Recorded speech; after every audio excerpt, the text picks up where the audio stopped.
Horror stories हूर कहानी official.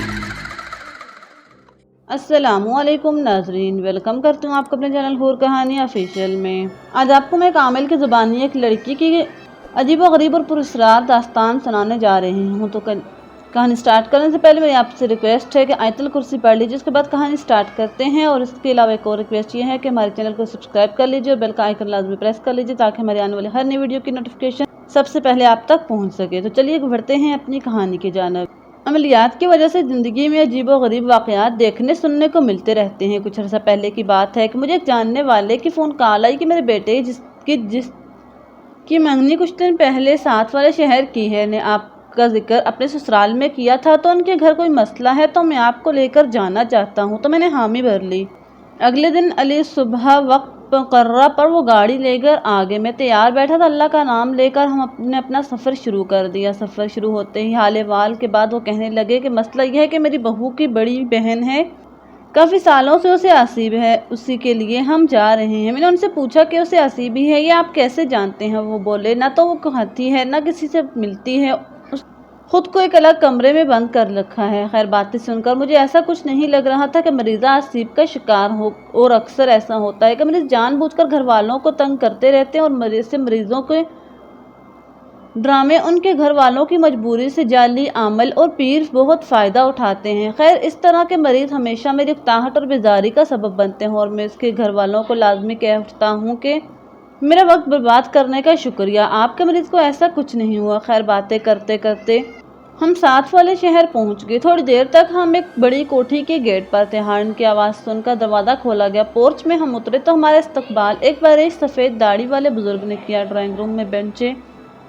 तो दो तीन और घर के अफराद आ मिले और हमारे साथ ही बैठ के चाय और नाश्ता आ गया। उससे फारग होकर वही बुजुर्ग बोले कि आपको तकलीफ़ इसलिए दी है कि मेरी पोती जो कि बहुत ही ज़हीन थी, बचपन से हर क्लास में पहली दूसरी पोजीशन लेती आई है, उसकी जहानत और शौक़ की वजह से उसे मेडिकल में दाखिला दिलवा दिया। वो बहुत खुश थी और दिल लगाकर पढ़ रही थी कि मेडिकल के तीसरे साल उसे चंद दिन की छुट्टियाँ थी। वो बहुत खुश वापस आई, मगर चंद दिन गुजरने के बाद आहिस्ता आहिस्ता हम सब ने महसूस किया कि वह मौश रहने लगी है। उसी इस्ना में बच्ची का वालिद बोला कि मैंने उसकी माँ से कहा कि तुम उससे पूछो क्या मसला है। बहुत पूछा मगर उसका एक ही जवाब कि कुछ नहीं। बच्ची ने खुद को कमरे तक महसूर कर लिया। खाने का कहा जाता तो खा लेती, ना कहे तो न खाती। रात को अगर उसके कमरे में कोई जाता तो उसे जागता पाता। छुट्टी के आखिरी दिन उसने पढ़ने से इनकार कर दिया। उसकी कैफियत देखते हुए हमने भी ज़बरदस्ती न की और फैमिली डॉक्टर से टाइम ले लिया। उसने नफ्सियाती मालिज के पास जाने का मशवरा दिया। नफ्सियाती मालिज ने कुछ सवाल किए। बच्ची ने बस एक ही जवाब दिया कि मेरा दिल नहीं लगता। डॉक्टर ने कहा कि बेरामी की वजह से ऐसा हो रहा है कि नींद की दवाई तजवीज़ कर दी। जब किसी डॉक्टर के पास जाना होता वो एक बार कहने पे ही तैयार हो जाती है। एक बात हमने नोट की जिसकी वजह से हमें लगा कि शायद कोई असीबी मसला है। जब भी उसके कमरे में कोई जाता उसको कपड़ों की अलमारी जो कि लकड़ी की है उसकी तरफ देखकर हंसता हुआ पाता, मगर आने वाले को देखकर वो खामोश हो जाती। इसलिए जो हमारे पीर साहब की वफ़ात के बाद जो उनके खलीफा हैं उनको बुलाया गया तो उन्होंने ये कहकर कि इसके ऊपर जादू है, कुछ तवीज़ दे और चले गए। उसके काफ़ी आमिल बुलवाए। सब ने ना कहा कि इस पर जादू है इसलिए ऐसा कर रही है। जब से ये तवीज़ों से इलाज शुरू किया है उसने बिल्कुल ही खुद को कमरे में बंद कर दिया और जब भी उसके कमरे में जाए उसे घंटों में मुँह छुपाए आंसू बहाते हुए देखते हैं। इस बात को 2 साल से ऊपर का अरसा गुजर चुका है। उसके चुप होने के बाद उसकी बीवी बोली, अगर आप हमारी मदद कर सकते हैं तो आपका एहसान हम कभी नहीं भूलेंगे। मैंने कागज़ पेंसिल मंगवाने को कहा और बच्ची का मुकम्मल हिसाब करके देखा तो ना कोई नफ्सियाती बीमारी निकली, ना ही कोई जादू टूना। अगर निकला तो असीब का असर। मैंने उनसे कहा कि क्या मुझे मरीज़ा के कमरे में ले जाए। बच्ची के दादा और वालिद मुझे साथ लेकर बच्ची के कमरे तक पहुंचे। उसके वालिद ने कमरे का दरवाज़ा खोलकर अंदर दाखिल हुए और मुझे अंदर आने को कहा तो मैं अंदर दाखिल हुआ। मेरी नज़र बेड पर घुटनों में मुंह छिपाए बैठी लड़की पर पड़ी। मैंने सलाम किया तो उस लड़की ने मुंह ऊपर उठाकर मेरी तरफ देखकर सलाम का जवाब दिया, सीधी होकर बैठ गई। बेड के पास रखे सोफे पर बैठने के बाद मैंने कहा, बेटा कैसी हो आप? वो बोली ठीक। उसके इस मुख्तसर से जवाब सुनकर मैंने कहा कि मुझे यहाँ इसलिए बुलवाया गया है कि मैं जान सकूं कि आपको मर्ज़ लग गया है। वो 2 साल से आपने खुद को अलग थलग कर लिया है, पढ़ाई भी छोड़ दी है। सब आपकी वजह से बहुत परेशान है और मुझे तो लगता है कि आप खुद और परेशान बहुत हैं और उदास भी हैं। वो बोली, अंकल आप नहीं जान सकते कि मैं क्यों परेशान हूँ, ना ही आप मेरी उदासी की वजह जान सकते हैं। मैंने कहा कि अगर मैं उदासी की वजह थोड़ी सी बता दूं तो क्या आप मुझे अपना सारा हाल बता देगी? तो उसने बोला कि जी बता दूंगी। लड़की के वालिद और दादा दोनों खामोश बैठे गुफ्तगू सुन रहे थे। लड़की मेरी तरफ सवालिया निगाहों से देख रही थी। मैंने कहा कि ना तो आपको कोई नफ्सियाती मसला है और ना ही तावीज़ का मसला है। मसला यह है कि आपने किसी ऐसी मखलूक को देख लिया है जो बुलाई नहीं जा रही। मेरी बात सुनते ही लड़की चूंकि और रोने लगी और मैंने से कहा कि मैं इस वक्त ही कुछ कर सकता हूँ जब तक मुझे सारी बात का पता चलेगा। लड़की ने कहा, मैं जब छुट्टियों में वापस आई तो घर वालों से मिलजुल कर अपने कमरे में आकर मैं कुछ सामान रखने लगी तो कमरे में अचानक बहुत प्यारी और मशहूर कौन खुशबू फैल गई। मैं हैरान हो गई कि ये खुशबू कहाँ से आ रही है। मैंने यही सोचा कि शायद बहरहाल में घर के किसी फर्द ने कोई परफ्यूम लगाया है और शायद इसी की खुशबू है। कुछ देर बाद खुशबू का आने का एहसास ख़त्म हो गया। मैंने शावर लिया और कुछ देर सोने की कोशिश करने लगी। आंखें बंद किए कुछ ही देर गुजरी होगी कि मुझे एहसास हुआ कि कमरे में कोई है जो मुझे देख रहा है। मैंने आंखें खोलकर देखा तो कोई भी ना था। मैं सो गई। शाम को अम्मी ने उठाया। मैं फ्रेश होकर बहरहाल में चली गई। जाते ही मैंने भाई से पूछा, कौन सा परफ्यूम लगाया तो उसने कहा कि आज तो कोई भी नहीं लगाया। बहन से पूछा, दादा अब्बू से पूछे, शायद उन्होंने कोई अत्तर लगाया हो, मगर सबने इनकार कर दिया। रात का खाना वगैरह खाकर मैं जल्दी उठकर अपने कमरे में आ गई। मैंने अलमारी खोली और अपने कपड़े बैग से निकाल कर अलमारी में रखने लगी कि अचानक दोबारा से वही खुशबू कमरे में फैल गई।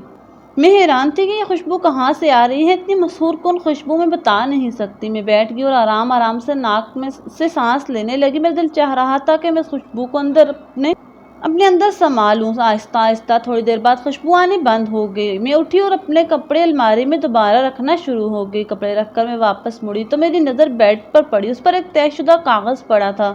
मैंने वो खोला तो उस पर अस्सलामुअलैकुम लिखा था। मैं हैरान थी कि ये कहाँ से आया है। मैंने उसे कमरे में पड़ी डस्टबिन में फेंक दिया। कुछ देर मसरूफ़ रहने के बाद मैं सो गई। रात के किसी पैर मेरी आँख खुल गई। मैंने करवट बदली और करवट बदलते ही मेरा हाथ एक कागज़ पर पड़ा। मैंने उठकर लाइट जलाई, कागज़ खोला तो उस पर लिखा था कि आपने सलाम का जवाब भी नहीं दिया और उसे रद्दी समझकर फेंक दिया। मैं ये पढ़कर हैरान और परेशान थी। मुझे याद था कि सब के दौरान मेरे कमरे में कोई नहीं आया था। अचानक मेरे नाक से वो मखसूस खुशबू टकराई। मेरे लिए बहुत अजीब था। अचानक मेरी नज़र मेरे पाँव के पास पड़े एक और कागज़ पर पड़ी। मैंने वो भी उठा लिया और उस पर लिखा था कि ये सब आपके लिए परेशान कुन है, मगर मैं आपसे बात करना चाहता हूँ। मुझे आप अच्छी लगती हैं। मेरी हैरानी अब तजस्सुस में तब्दील हो रही थी। मेरी जगह कोई और होता तो शायद कब का कमरे से डर कर भाग चुका होता, मगर वो खुशबू ऐसी मेरे दिल और दिमाग को मसरूर कर रही थी कि मुझे खौफ का एहसास तक न था। मैंने कहा, आप कौन है? मेरा इतना कहना था कि कागज़ मेरी झोली में आ गिरा। उस पे लिखा था आपका खादिम। मैंने कहा, मेरे सामने आओ। एक और कागज़ मेरी झोली में आ गिरा जिस पे लिखा था कि नहीं आ सकता। मुख्तसर ये कि मेरी उस रात सारी ही रात तकरीबन उसी तरह बातें होती रहीं। उसका कहना था कि वो एक जिन है और इसे मेरी आंखें और बाल बहुत प्यारे लगते हैं। जब सुबह हुई तो वो कहकर चला गया कि वो जल्दी वापस आता हूँ। वो तो चला गया, साथ ही खुशबू भी, और मुझे यूँ लगा जैसे मैं अकेली रह गई हूँ। फिर वो 2 दिन नहीं आया। मैं इन 2 दिन बहुत बेचैन रही। मुझे कुछ अच्छा ना लगता। जब 2 दिन बाद मेरे कमरे में खुशबू फैली तो मुझे लगा जैसे मुझे कुल कायनात की खुशियाँ मिल गई हूँ। मैं जब भी बोलती, जो सवाल करती, उसका जवाब मुझे कागज़ पर लिखा मिल जाता। मेरी एक तकरार होती कि मैं आपको देखना चाहती हूँ और इसका एक इनकार होता कि ऐसा मुमकिन नहीं है। मैं इस दौरान कमरे तक महदूद रह गई थी। जब वो मौजूद होते मैं कमरे को बंद कर देती। जब वो चले जाते मैं उनकी बातों और याद में खोई रहती। जब उनका कोई कागज़ मुझे मिलता उससे पहले वाला कागज़ गायब हो जाता। एक दिन मुझे कागज़ पर लिखा मिला कि तुम्हारे घर वाले तुम्हारे कमरे तक महदूद हो जाने की वजह से परेशान है। वो तुम्हें डॉक्टर के पास ले जाना चाह रहे हैं। वो तुम्हारा जो इलाज करवाना खामोशी से करवा लेना। मैंने हामी भर ली। एक दिन मैंने उनसे कहा कि आपको मेरी कसम मेरे सामने आए। मुझे एक जवाब मिला कि अगर मैंने ऐसा किया तो 2 मुश्किलें बन जाएंगी। मेरे ख़ानदान वालों को पता चल जाएगा कि मैं आपके सामने ज़ाहिर हुआ हूँ। मेरे लिए पाबंदियाँ बढ़ जाएंगी और दूसरी मुश्किल यूँ, आप मुझे कभी भूल नहीं सकेंगी। वैसे तो आप मुझे भूल सकती हैं, मगर मुझे देख लिया तो कभी नहीं भूल पाएंगी। ये जवाब पढ़ के मैंने उसकी बात ना समझ सकी। मैं अपनी बात पे अड़ी रही। हार मानते हुए उन्होंने कहा कि आंखें बंद करो। मैंने खुशी से आंखें बंद कर ली। मेरे कानों में एक इंतहाई दबदबे वाली भरभरी आवाज़ आई कि आंखें खोल लें। मैंने धड़कते दिल से आंखें खोली। मेरी आंखें खुली की खुली रह गई। मेरा दिल चाह रहा था कि वक्त रुक जाए और ये लम्हा कैद हो जाए। इतनी खूबसूरत शक्ल میں نے زندگی میں نہیں دیکھی، میں بیان کرنے سے قاصر ہوں۔ اسی لمحے بہت کچھ عجیب سا ہوا، میرے کمرے میں دھواں بھرنا شروع ہو گیا۔ میں نے ان کے چہرے پر بے حد پریشانی دیکھی اور اچانک وہ میری نظروں سے غائب ہو گئے۔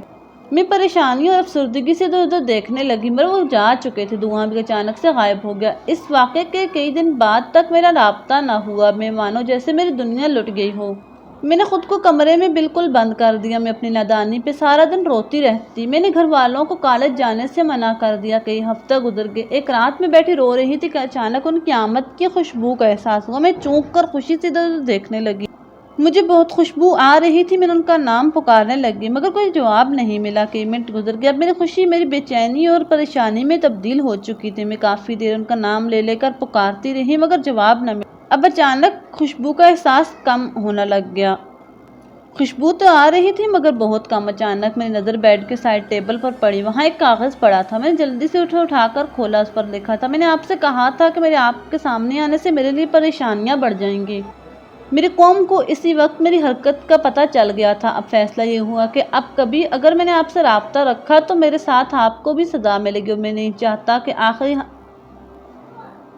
آخری سانس تک آپ کو یاد رکھوں گا، مگر آپ مجھے بھول جانا۔ میری خوشبو میرے سے آخری پیغام سے ہمیشہ آتی رہے گی، اللہ حافظ۔ اس رقعے کو پڑھ کر میری دنیا ویران ہوگی۔ میرے گھر والے مجھے جب کسی علاج کا کہہ دیتے میں چپ کر کے کروا لیتی۔ بہت سے لوگ آئے، سب نے اپنی اپنی باتیں کی۔ آپ پہلے انسان ہیں جنہوں نے سچ بتایا۔ یہ کہہ کر وہ لڑکی خاموش ہوگی۔ اس کے والد، دادا اور میں سب خاموشی سے سن رہے تھے۔ اس کے چپ ہونے پہ لڑکی کے والد نے آگے بڑھ کر اسے سینے سے لگا لیا۔ میں نے اس لڑکی سے وہ خط لانے کو کہا۔ لڑکی اٹھی اور الماری سے ایک کپڑا میں لپٹا ہوا ایک کاغذ لے آئی۔ میں نے اس ایک کاغذ کو کھولا تو پورا کمرہ عجیب سی بھینی بھینی خوشبو سے مہک اٹھا۔ کیا بتاؤں کیا خوشبو تھی، جیسے سندل، عنبر، عود، کستوری کو کسی نے ایک ساتھ رکھ دیا ہو۔ خوشبو نے دماغ تک معطر کر کے رکھ دیا۔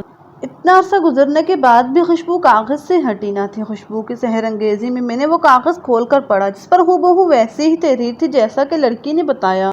میں نے خط پڑھ کر واپس لڑکی کو دے دیا اور کہا کہ اس مسئلے کا ایک ہی حل ہے، اور یہ واقعہ آپ کو بس اتنا ہی یاد رہ جائے جیسے بچپن کی ایک حسین یاد، اور آپ واپس نارمل زندگی کی طرف لوٹ آئے۔ مختصر یہ کہ کچھ دن اس بچی کا روحانی علاج کیا گیا۔ اللہ پاک کا کرم ہوا، بچی کی طبیعت آہستہ آہستہ ٹھیک ہو گئی۔ اس واقعے کے کچھ ہفتے بعد بچی کی کال آئی اور اس نے کہا کہ میں آج اپنے ابو کے ساتھ نہر پر جا کر وہ خط بہا دیا ہے۔ مجھے سن کر بے حد خوشی ہوئی۔ اب اس لڑکی کی شادی ہو چکی ہے اور وہ اپنے خاوند کے ساتھ بہت خوش ہے۔ ایک بات بتاتا چلوں، آج تک میں بھی وہ خوشبو نہیں بھلا سکا اور نہ ہی بھلا پاؤں گا۔ تو ویورز، یہ تھی آج کی ہماری کہانی۔ تو آپ کو ہماری کہانی کیسی لگی، اس کے بارے میں اپنی رائے کمنٹ سیکشن میں ضرور دیجیے گا۔ اگر آپ کو ہماری کہانی پسند آئی ہے تو اسے لائک کر دیجیے اور ہمارے چینل کو سبسکرائب کر لیجیے۔ اگلی کہانی تک کے لیے اپنا خیال رکھیے۔ اللہ حافظ۔